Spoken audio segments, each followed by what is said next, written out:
Alright guys, so I don't want to hype this up too much, but there does seem to be somewhat of a notable shift that's currently happening in the upper echelons of US politics in regards to Biden's unending support with no strings attached for Israel's genocidal war on the people of Gaza. So I got a bunch of different things that I want to note here, okay, in this video. But we've been talking about for months now how report after report after report says that Joe Biden is so frustrated with Benjamin Netanyahu behind the scenes and he's mad and furious and all of this, and yet at the same time he doesn't change his actual policy, right? He's still shipping them billions of dollars in weapons with no strings attached. He's still giving them cover at the United Nations National Security Council and all of that good stuff, right? So we understand that all of these previous reports have been completely hollow. However, it does seem like, according to the reporting that we're getting out of this, that one of his most recent phone calls with Benjamin Netanyahu, he did actually vaguely gesture at changing US policy if Israel doesn't get their shit together. And almost immediately, even with that vague threat, Israel did change policy in a pretty substantial way. So we're going to get into all of that. Here from ABC News. They say that Biden says Israel is doing what he demanded on Gaza after his stark warning to Netanyahu. So they say President Joe Biden said Friday that Israel is responding to his demand for actions to limit humanitarian suffering in Gaza. Changes that the White House said need to be meaningful in order for Israel to avoid a change in U.S. support. They say, and this is from Biden directly, I asked them to do what they're doing, okay? Biden said when asked by a reporter if he had threatened to stop U.S. military aid to Israel. Biden spoke as he left the White House to survey the wreckage from last week's bridge collapse in Baltimore. So, he was asked a direct question. Did you use U.S. leverage in the form of military weapons transfers or sales to Israel as a point of leverage in order to change what Israel is doing? And he basically responded in an obviously vague way and said, I asked them to do what they're doing. So what is he actually talking about? What have they done? They say it was his first on-camera comment on his tense phone call on last Thursday with Prime Minister Benjamin Netanyahu, during which Biden warned that the U.S. would reconsider its policy approach if Israel didn't take concrete steps to better protect civilians and aid workers after the Israeli strikes killed several food relief workers with the World Central Kitchen. Hours after the conversation, Israel said that it will open the Erez crossing on the northern border of Gaza with Israel, as well as allow temporary delivery of aid through the Ashdod port, or the Ashdod port, where most aid comes through and is then trucked to the Erez crossing, so more humanitarian aid can cross into Gaza. Israel also said that it would increase the amount of Jordanian aid coming through the Kerem Shalom border crossing. So, okay, a couple of different things here, right? We also had this report that came out from the Times of Israel saying that the UN says that Israel approved the reopening of 20 bakeries as well as a water pipeline in the northern portion of the Gaza Strip. So a couple of different things here, right? Number one, this is an admission of something that the United States, the U.S. State Department, the Joe Biden administration, all of his lackeys and spokespeople have refused to admit, which is that Israel has been blocking the aid from getting into Gaza. I mean, this is something that's so obvious. Every humanitarian organization around the world, the United Nations, everybody who is looking at Israeli policy understands that they have been blocking aid from getting into the population in which they are starving inside of Gaza. So we've known that for a long time, and yet the Joe Biden administration has refused to acknowledge that, while simultaneously giving kind of conflicting statements where they say, well, not enough aid is getting into Gaza, right? And so it's like, well, how can you say not enough aid is getting into Gaza at the same time as saying Israel isn't blocking the aid, but the only reason that not enough aid is getting into Gaza is because of Israel's blocking of the aid? So, we know that this hasn't made sense for a long time. But this is the first example that we have where at least Joe Biden is vaguely threatening at the idea of potentially holding up future arms transfers or whatever the case may be if Israel doesn't allow more aid in. And so immediately, I mean, literally hours after the call, they say they're going to open the Erez crossing on the northern portion of Gaza. They also say they're going to approve the reopening of 20 bakeries and a water pipeline that can deliver water to northern Gaza. So what does this tell us? Well, it tells us obviously they have been blocking the aid. They have been preventing water from getting in. They have been destroying bakeries around Gaza. It's an admission of that, which is just remarkable, right? And we have this reporting here from Barak Ravid. 322 aid trucks entered Gaza today. It is the highest daily number of aid trucks that entered the enclave since October 7th. This is the highest number of aid trucks into Gaza since October 7th, and it's a result of Biden, even though in a very vague way, threatening, hey, we might change policy if you guys don't fall in line. And what do you know, as we've been saying for 6 fucking months now, immediately, within hours, they change policy. So it's a complete debunking of this idea that we've heard from Matthew Miller and John Kirby and the Biden administration broadly of, well, Israel's a sovereign state. What influence do we have over them? They get to make their own decisions. We have no control over that. Well, obviously that's bullshit, because Joe Biden just made a phone call to Benjamin Netanyahu and said, if you guys don't shape up, then something, we're going to change U.S. policy. And then what do you know? Hours later, they open up this new crossing. And what do you know? Within a couple of days, it's a record number of trucks that are getting into Gaza. So it is an admission that the Biden administration for the last 6 months could have done this shit. I brought up the example of Ronald Reagan, right? Who threatened Israel to stop their bombing of Lebanon at the time. And within 20 minutes, they turned around, they stopped the bombing. They said, okay, fine. If we're going to piss off the US, then we don't want any part of that, right? So it's not an exaggeration, as we've been saying for months and months and months now.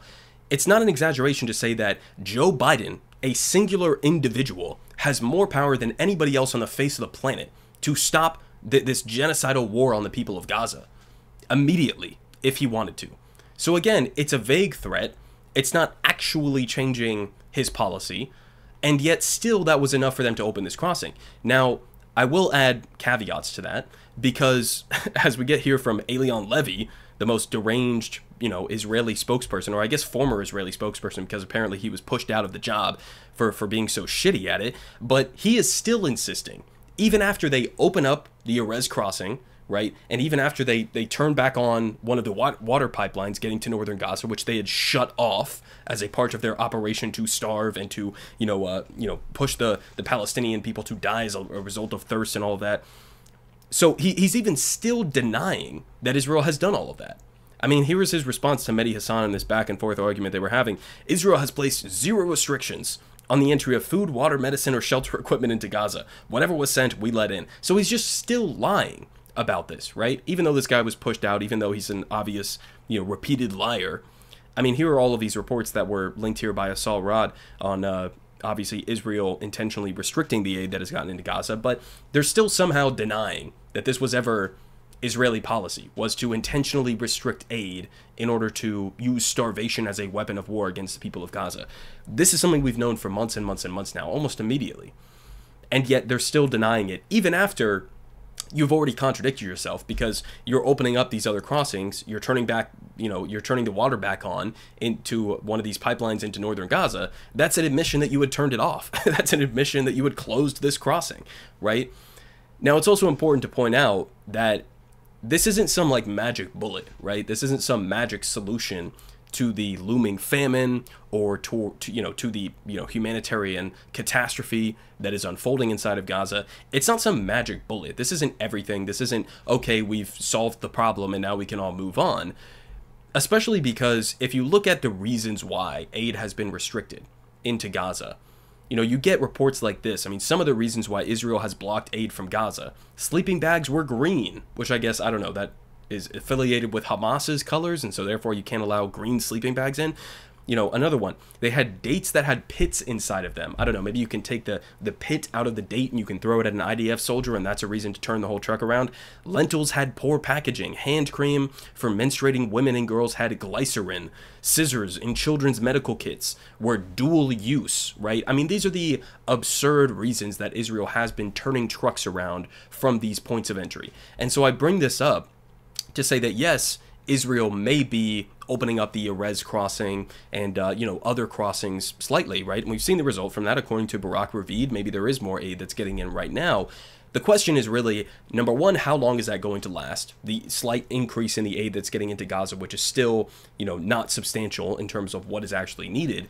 And number two, how much of the aid from these crossings is Israel going to continue to block, right? Because the issue was never, we don't have enough openings of aid crossing into Gaza. We don't have enough ports of entry to get aid into Gaza. That was never the issue. The issue was the IDF, the Israeli government, blocking aid at these points of entry from getting in. And so the real question is, are they going to change policy on that? Are they going to stop blocking? Because you can open the Erez crossing and then you can block 70-80% of the aid from getting through that crossing, and then it's not really going to be substantial, right? So there are a lot of questions that still remain.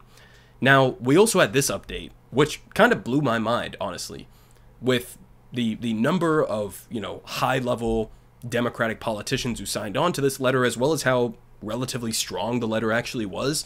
So here from Al Jazeera, Nancy Pelosi, joins U.S. Democratic call for Biden to halt arms transfers to Israel. So they say more than 30 Democratic members of the U.S. House of Representatives have called on a full halt to the transfer of weapons to Israel in a letter to Joe Biden and Anthony Blinken. So, a couple of things. We'll continue here. But first off, the arms transfers to Israel are completely illegal. Okay, not only under international law in the sense that you are aiding and abetting in an ongoing genocide, right? But also under U.S. law. Right, which is something that the U.S. State Department, the Biden administration, has been denying this entire time. They say Israel isn't blocking the aid, even though they just completely disproved that by allowing for more aid to get in. And they're also not committing human rights abuses with the war crime, with the weapons that we are giving them, in which they are using them to commit war crimes. Right. So they've been lying about that over and over and over again. And here you have an example of 30 different Democrats who are getting together to say, as a result of the World Central Kitchen strike on those aid workers, we now want you to, restrict aid or to halt aid from getting to Israel, right? So it's a pretty substantial thing. To have, Nancy Pelosi and other high-level Democrats who are joining on in this. At the same time, it's like, and this is kind of depressing in a sense, we've had 6 months now of Israel creating the most dangerous conflict in the history of the world for aid workers, okay? Almost 200, or at this point we may be over 200 aid workers have been killed in Gaza in the last 6 months. This is more than if you were to take all of the world's conflicts combined in any given year over the last 30 years. What Israel has done in Gaza eclipses that, right? So you've had all of that. You've had, these different examples here, as pointed out by Euromed Human Rights Monitor, almost 42,000 killed at this point, 15,000 of them being children. How many tens of thousands of injured, the journalists who have been killed, 2 million, almost the entire population that has been displaced, hundreds of thousands of homes that have been partially destroyed or completely destroyed, and journalist headquarters that have been targeted in schools and mosques and churches and healthcare professionals and all of that. And yet it takes this strike on World Central Kitchen workers, Western aid workers, who are connected to a celebrity chef, José Andrés, who many in DC, obviously have some sort of an affinity towards. And it takes that strike in order to turn many of these people around and to say, oh, whoa, now we need to hold the aid from getting to Israel. Before, it was totally fine. Before, we were willing to vote for $14 billion in additional military assistance to Israel, right? But now, because it's Western aid workers, because they're Western aid workers who are connected to a famous celebrity chef, now we have to change this. It gives you kind of an insight in terms of the, I guess, deeply ingrained racism that many in U.S. politics have. That, that not only the deeply ingrained racism, but the dehumanization of Palestinians that has been on full display for 6 months straight now. So it's like, on the one hand, I'm glad that maybe this specific strike and how egregious it was, and it's connected to this chef and whatever the case may be.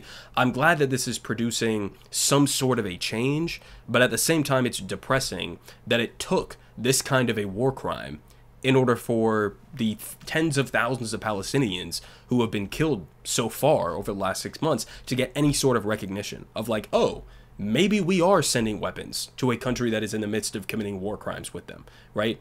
It's totally against U.S. law to do that under the Leahy Act and also under the Foreign Assistance Act. We are not legally allowed, the United States of America, to send weapons to a country that is using those weapons to commit human rights abuses, and we're also not allowed to send this kind of aid to a country that is restricting aid from getting in to any given population.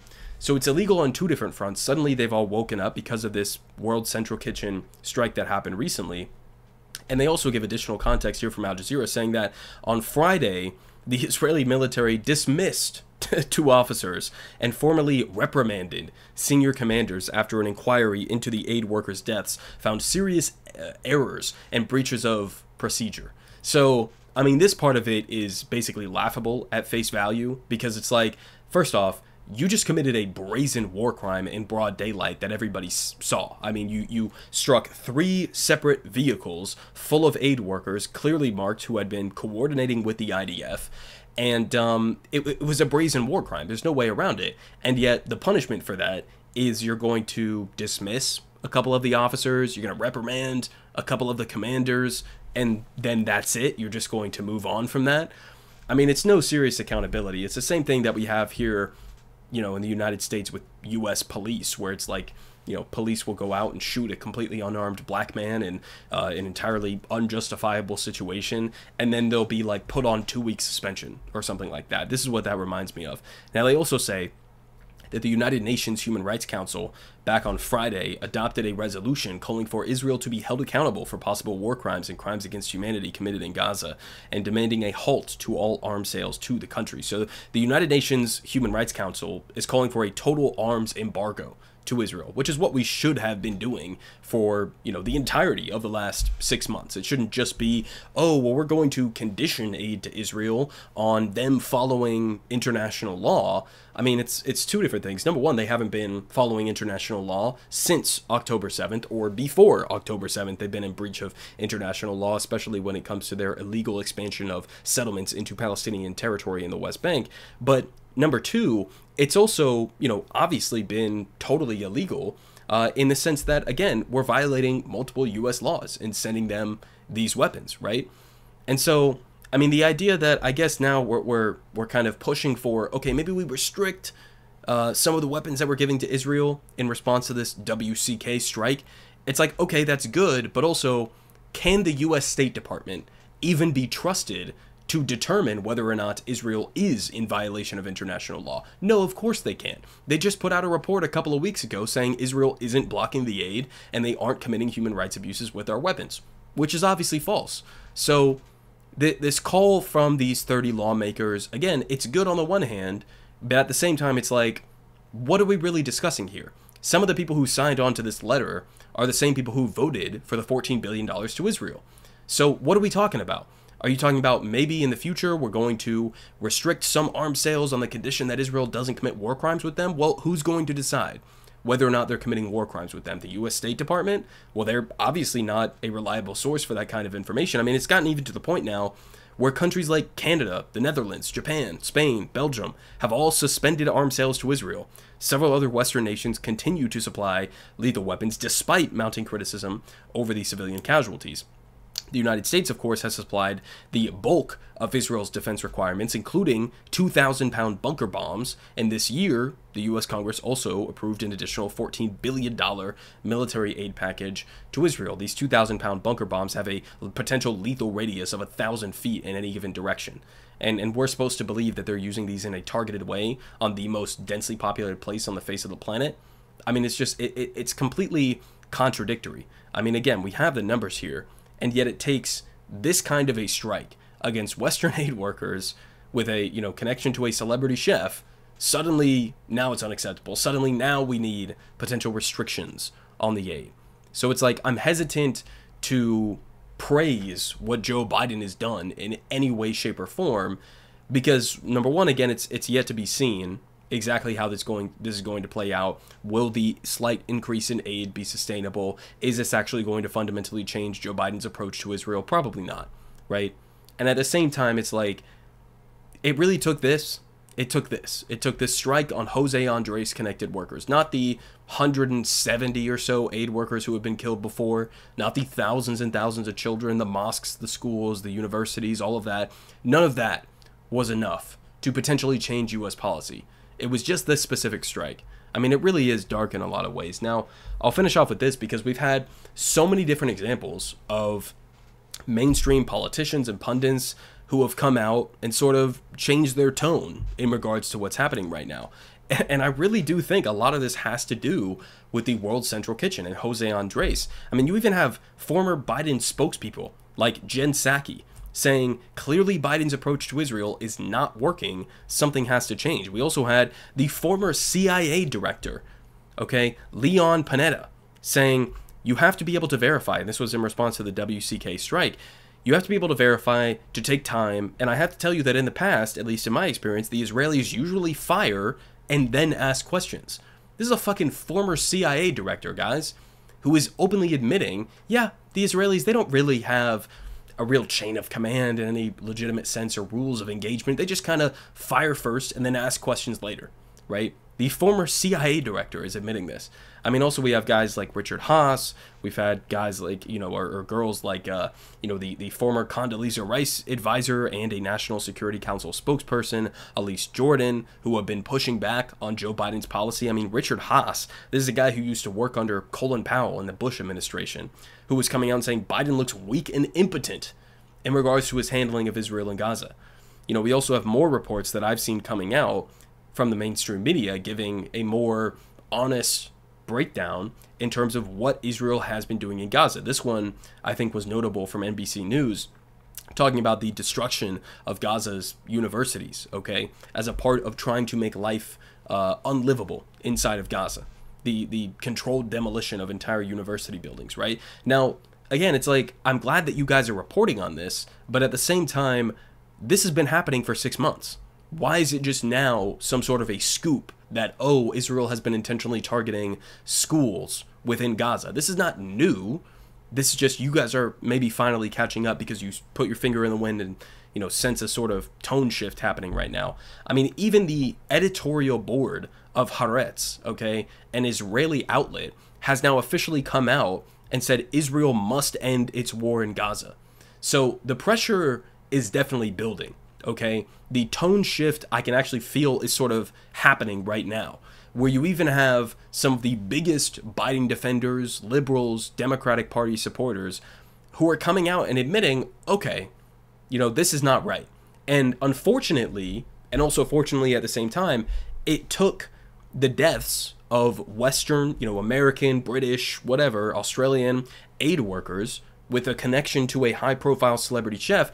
That's what it took in order to change the dynamics of this conversation.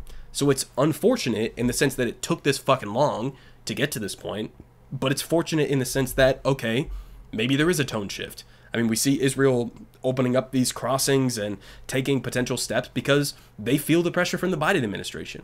And the only reason they feel pressure from the Biden administration is because the Biden administration feels pressure from us. I mean, that's the result of this, right? With the relentless protests that have taken place everywhere that Joe Biden goes, outside of the White House. I've been to many of those before.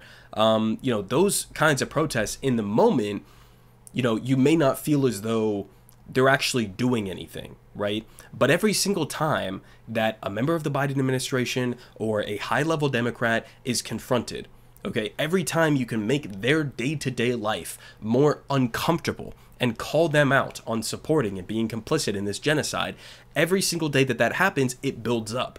And so you may not see it on a day-to-day basis, but eventually that kind of pressure ends up working in some, notable ways, right? And that's unfortunately just how this has to go, right? Because obviously I would like to see a drastic change in U.S. policy in regards to Israel. But we are up against the most powerful people and institutions in probably the history of the world that are supporting this right now. And so it's a very difficult thing, but it's also important to not be discouraged in trying to apply pressure to the Biden administration, to the Democratic Party, to Republicans, whatever the case may be, because it does work over time, even if it takes years and years and years on issues like this. it may actually end up changing the dynamics, right? Even if you just play a small part, you go to a protest, you call your member of Congress, whatever the case may be. They feel this shit. Clearly they feel this shit, or else this wouldn't have happened. We wouldn't have had this story that I'm covering right now.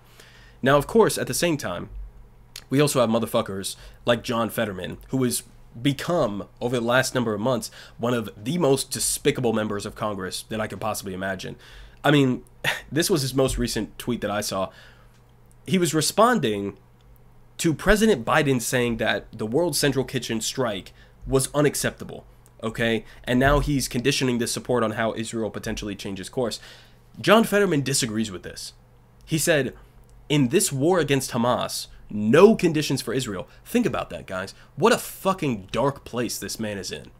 To where you could look at a paragraph, screenshot it, post it on Twitter, a paragraph that is about a strike against aid workers inside of Gaza.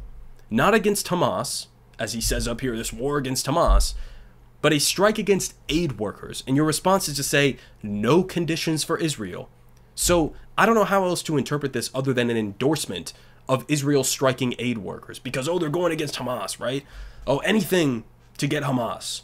No strings attached, no conditions whatsoever, even when they massacre Americans. American citizens. One of which was an American Canadian who was killed at these, as a part of the strike on these aid workers. I mean, Jesus fucking Christ, man. Fuck John Fetterman. I mean, what a piece of shit. I can't believe I used to like that guy. We also had this point that was made by Push Biden Left.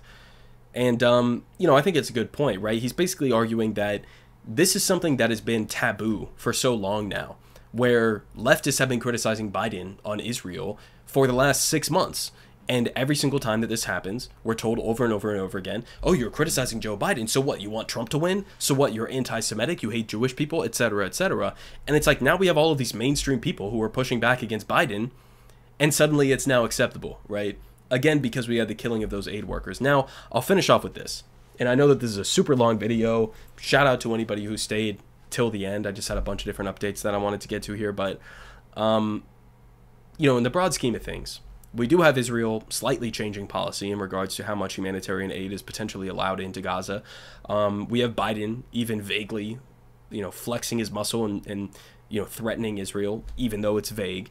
And that leading to a direct change. And so obviously a reminder that Biden could end this war immediately if he actually wanted to. But at the same time as all of this is playing out, Democrats starting to turn on Israel, pundits, politicians, etc.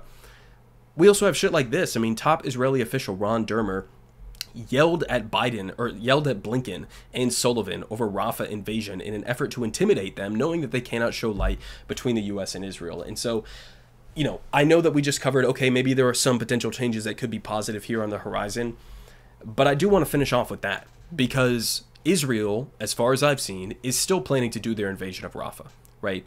The United States may end up, we're going to slightly limit this amount of aid that we're giving to Israel, maybe in a dream scenario. That could be on the horizon in the immediate future. But Israel is still planning to invade Rafah. They are not planning to leave Gaza anytime soon, as far as I've seen.